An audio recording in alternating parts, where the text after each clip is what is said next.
Oh, yeah. Sometimes there are just certain movies that break the sound barrier that make you just want to go fast and just be like, you know, this sequel is better than the original. The original is fine. It's even part of pop culture. But what happens when 36 years later a movie suddenly receives a sequel that's actually freaking fantastic and pays tribute to the original but is superior? Top Gun Maverick. A high-octane spectacle, the likes of which the world has never seen before. Top Gun Maverick is the perfect adrenaline rush. After more than 30 years of service as a top naval aviator, Pete Maverick Mitchell is where he belongs, pushing the envelope of a courageous test pilot. Yet Maverick must confront the ghosts of his past when he returns to Top Gun to train a group of elite graduates and comes face to face with Lieutenant Bradshaw, Miles Teller, the son of his former wingman Goose. Bitter rivalries ignite as the pilots prepare for a spectacular specialized mission which will require the ultimate sacrifice from those who choose to fly.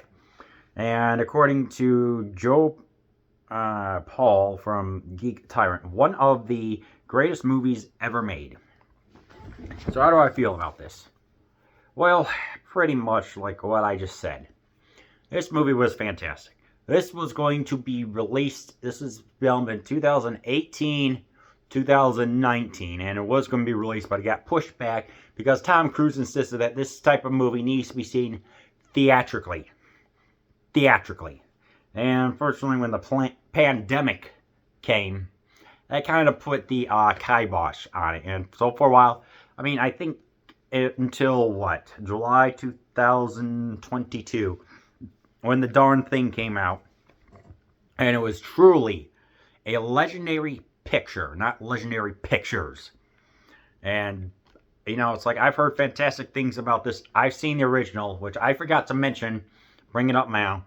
My favorite quotes, some people say I have the need for speed. My personal favorite is, you screw up this much, you'll be flying a cargo plane full of rubber dog crap out of Hong Kong, which was pretty gosh darn funny. Everyone likes the song Danger Zone, which is, yes, it fits the movie, but honestly, it should have been Mighty Wings by Cheap Trick, but whatever. So, and of course the infamous volleyball scene, which is just, open to many different interpretations. Say what you will about that. This movie fixes every single issue that I had with the original. And what I had originally was a problem with the romance. The romance in the other one felt juvenile. This one felt genuine because Cruise matured as an actor best he could for being Tom Cruise. That's all I need to say. And he's become like this instructor, and he's like, he's happy where he's at, but at the same time he literally does push the sound barriers. He gets to Mach 10, which I found out is like 2,000 miles an hour. Because Pidgeot can fly, Mach 2 or 3 or something like that. So, just imagine just going faster than that. And that's just like, oh my word. And yeah, there is romance in here. But this is more the mature romance that you get when you get older. And, it's not like creeping into the ladies' room. This is more like he's returning to find one of his flames. And, it's like, and a daughter. It's like, I do believe that they engage in intercourse, but it's done tastefully, because this is a movie that has taste, and it truly is an epic blockbuster. And yeah, there's still a funny part of where he escapes through a window, because this woman Penny doesn't want her daughter to see. She's bringing in an old flame. Cruise drops down and he says, "Don't break my mom's heart again." So I'm just like, alright, that's pretty funny. It's got some bits of humor here and there, but it works well because it's blended and it does not feel forced. Yes, there's a scene where they're all having teamwork building exercises on the beach, and it works well because it's like football or something like that. I don't remember, but it feels real. And when a superior comes in and questions what's going on, because it's like, they've all been flying trying to go through, trying to just go through these exercises, that would get tedious after a while. Let's go enjoy yourselves on a beach. And that's what people seem to do. And I'm just like, good. Let's see some team building exercises that aren't 100% discipline, which I will admit was a very, very nice way of showing more camaraderie. And, you know, it's like people in their 20s and 30s. You see, that's the way how team building should be. You do it formally and informally. You know, you need to blow off some steam. Just remember, all work and no play makes Jack a dull boy, okay? Of course, the big thing is Maverick coming to terms with his past, you know, and some of that comes in with his son, who also happens to have a mustache, which mustache connotes power. Okay, there you go. And it's like, because it's like, you know, he's kind of surpassed all the feelings of the death of Goose, you know, and ultimately it just feels like there's a son, you know, tried to make the son from going any further because he felt like he wasn't ready, but ultimately it was still the guilt that he felt with what happened with Goose. Darn good narrative right there. Plus there's also the dangerous mission of trying to stop, what was it, a uranium deposit in some country or whatever. It's never really explained, but yes, there's like a standard mission, but it's the visuals and the intensity that make this work. Because, you know, it's like, you got all the planes, you got them trying to get the target. It's the showing and telling. And it's also Maverick who completes a 2.5-minute run of getting an explosive near the uranium deposits or whatever. You see, that's how you do it. You don't just tell, you show, which is a part of filmmaking that people's need to acknowledge. And it's just like, that's what I want to see.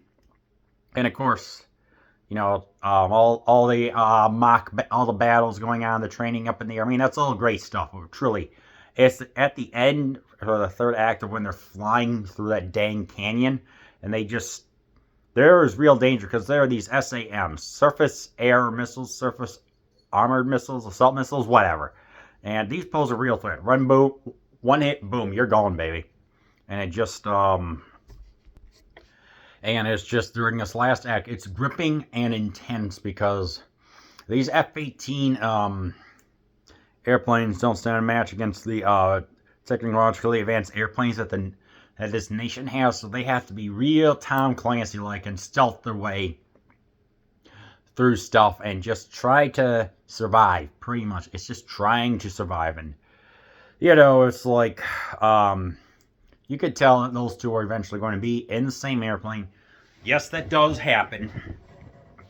And, it's the bonding, and because there are some airplanes that are coming to get them, it's intense stuff. It really is intense stuff. I mean, this is really how does this person describe this? One of the greatest movies ever made. I call it a triumphant piece of filmmaking. Absolutely terrific in every conceivable way, from Eric Davis from Fandango, whatever. I mean, it's just like, geez, there's really nothing bad that I could think about with this movie. You know, it's like, you got the soundtrack. I mean, you got freaking, what's that? Danger Zone that's still played in the beginning, and the main theme, you know, like guitar riff or whatever. But, you know, you got Lady Gaga. You got a couple of other recent songs that highlights and makes the other scenes come in and feel real and like it's on screen, because it's made with depth. And it's not just like cheesy synth or anything like that. This is like real, legit stuff, and it works so gosh darn well. And of course, Miles Teller proves his acting chops because he was in Whiplash, and that was a phenomenal performance too. That was 11 years ago. Tom Cruise is still great as ever. Val Kilmer makes a brief scene because the act who plays Iceman, you know, it's like they included Val Kilmer's actual, like, what was it, cancer or whatever was afflicting him. They brought that in, just like, hey, he's here. Let's recognize him, but also have his character kind of just have his time, and then that's pretty much just how it goes. So it's like, yeah, that was handled with tact and respect as well. So, yeah. Summer blockbuster, gripping emotional depth, fantastic action, great music.